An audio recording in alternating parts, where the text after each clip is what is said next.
Mainit na balita.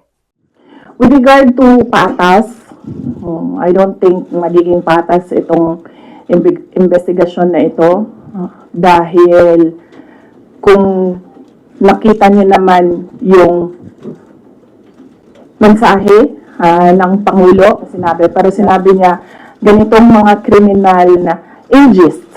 Sinabi niya ganitong mga kriminal na gawain na hindi ko palalampasin. So, makita na natin, no, the pronouncements of the President, meron ng bias doon. Kung nakita niyo rin yung interview ng isang USEC ng Department of Justice, sinabi niya a threat is a threat, na doon pa lang sinabi na niya kung ano yung position niya. At as a USEC of DOJ, we expect that that is the position of the Department of Justice.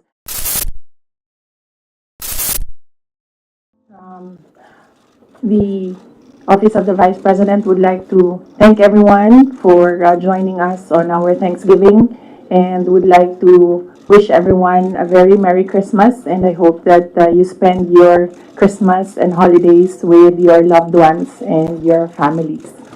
Thank you. Questions? Hi, ma'am. Good afternoon. Mads po from Net25. Ma'am, you decided not to go na sa NBI. Though, in a statement kanina, sinabi naman ni Director Santiago na magiging papa sila sa investigation. What's your take on this po? Yes, ma'am.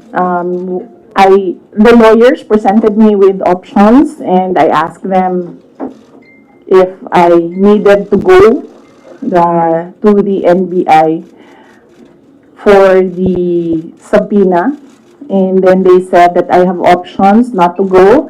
I can send a letter, I can send a position paper, I can send an affidavit. And so we decided that a letter will be sent to the NBI. And then with regard to patas, I don't think magiging patas itong investigasyon na ito dahil kung nakita niyo naman yung mensahe ng Pangulo na sinabi niya na ganitong kriminal na mga, sorry hindi ko maalala yung exact words na sinabi, pero sinabi niya ganitong mga kriminal na ageist. Sinabi niya ganitong mga kriminal na gawain na hindi ko palalampasin. So, makita na natin, no, the pronouncements of the President, meron ng bias doon. And kung nakita niyo rin yung interview ng isang USEC ng Department of Justice, sinabi niya a threat is a threat. Well, if you're a lawyer, you would argue na no, there's several kinds of threats. But nakita nila na doon pa lang sinabi na niya kung ano yung position niya. At as a USEC of DOJ, we expect that that is the position of the Department of Justice. So kahit pa man pumunta ako doon, hindi ako pumunta doon, we believe, and I believe, that we, meaning the lawyers and I, believe that cases will be filed. So kahit pang sabihin nila na merong investigasyon, sa simula pa lang, nagdesisyon na sila na mag-file sila ng cases. Ma'am, clarification lang. Nabanggit niyo po, nagpadala kayo ng letter. Aside from that, magbibigay po ba tayo ng affidavit or statement po? Hindi na. Tinanong ko sa lawyer kung idadagdag ko pa ba yung affidavit ko. Sabi niya hindi na daw kasi nilagay ko naman na doon sa letter, kung ano yung sasabihin ko sa affidavit. Thank you, ma'am. Thank you. Another follow-up. Good afternoon, Ma'am Celerina Montes from NHK. You have mentioned that there are already biases on how the government or the DOJ treat your case. So what would be the worst case scenario na nakikita ninyo na maaaring mangyari sa inyo? Okay. Ang worst case scenario, thank you, Ma'am Sel. Ang worst case scenario na nakikita namin is removal from office, impeachment. And then, patong-patong na mga kaso, multiple cases to be filed, which the lawyers already told me to expect as well.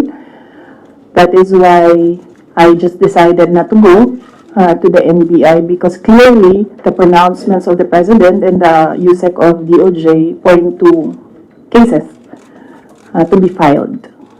So, parang may nag-raise before that it could be like a violation dun sa anti-terrorism law and plunder, which are non-bailable offenses. So, could that be part of the worst case scenario na hindi kayo i-arrest kayo just in case and no bail? Yes, that could be as well. That is a possibility, ma'am, for cases that are without bail. And as I said, when we read the subpoena, I read there, it was for grave threats, na hindi naman grave threats yung ginawa ko under the revised penal code, and it was for anti-terror law. So, napaisip ako, bakit anti-terror law ang iniimbestigahan nila. And then, it's not the first time that I've heard of the anti-terror law used against a person. So, the first time I read about it, they used it against Congressman R.A. Perez. So, I inquired about what happened in Negros. So, I was told, there was a red notice, there was a unlock, freezing of assets, money, there was, a warrant of arrest, yes. And very recently, I read again the law, and then I found there that there is a provision there, removal from office. So, on that point, it's still an avenue, I think, that they're pursuing to remove me from office. Follow-up question, Joanna. Good afternoon, ma'am. Yes, ma'am. So you mentioned that there is a possibility of them coming to arrest you.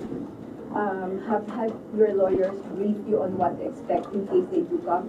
And will you allow yourself to be arrested, or will you, because there have been others who have fled, will you want to face people, face the law enforcers who will arrest you, or will you also try to not get arrested? No, I do not plan to leave the country, or I do not plan to hide if there will be a warrant of arrest.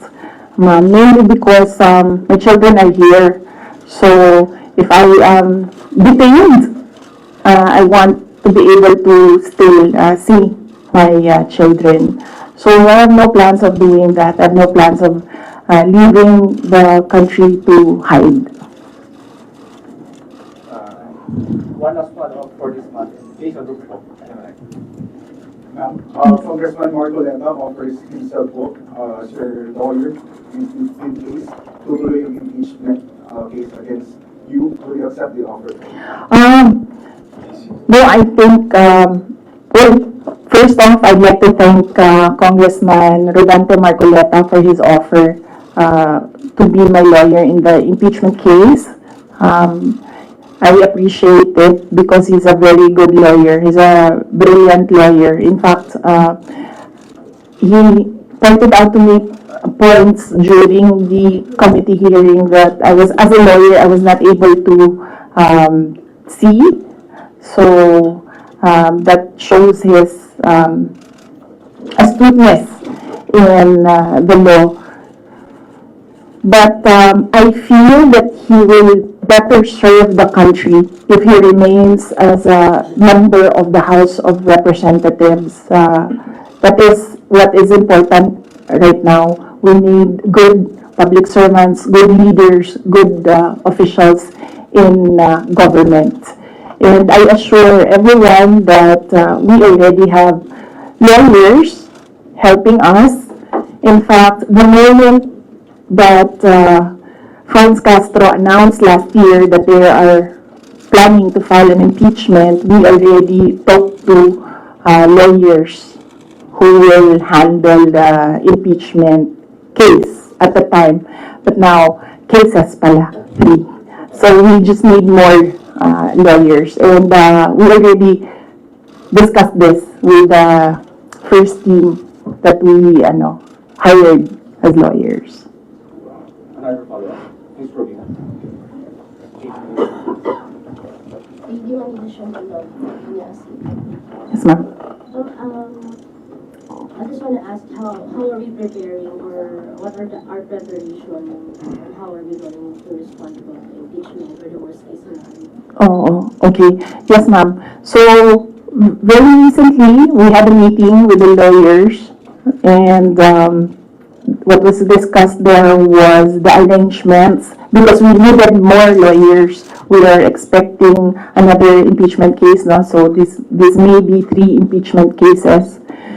So, and then we will await official copy of the articles of impeachment so that they can prepare the defense.